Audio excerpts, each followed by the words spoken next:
Hey folks, welcome to the Clear Creek Have Mini Farm. So today we're going to move our greenhouse.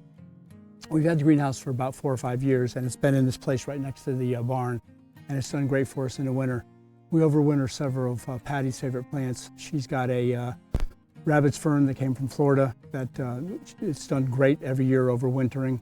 She also has a lemon tree that she overwinters, and we get lemons from it every summer. It's wonderful. We also use it for overwintering any of the herbs that we want, basil, oregano, thyme, sage. And what we're going to do now is move it up to our new garden patch area that you saw from one of our previous videos where we built the arbor. We're almost finished with the garden patch, getting it fenced in, so we want to get the greenhouse up there. So we're going to do that today. We've got to unscrew it from the base, take it off the base, move the base up, put some stone around it, level it up. I know we're going to be able to use the John Deere to be able to move the base and move some stone in place. I don't know if we're going to be able to use the John Deere to carry the greenhouse.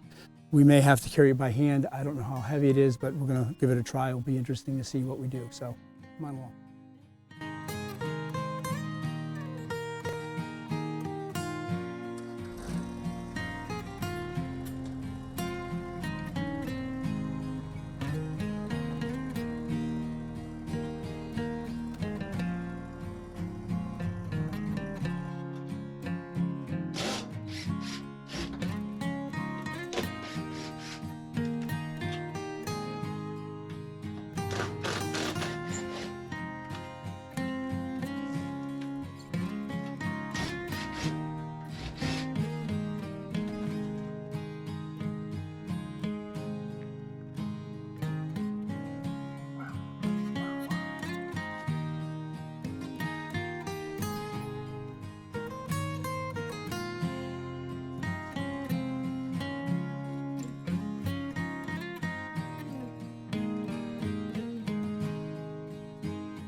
Well, that's it for today's episode, folks. Thanks for tuning in here to the Clear Creek Cabin Mini Farm. We hope you enjoyed this video. Please stop back and see us again. While you're here, please subscribe to the channel and give this video a thumbs up. We'd really appreciate it. Love to have you become a member of our family. Stop back and see us. Take care till next time. God bless you all.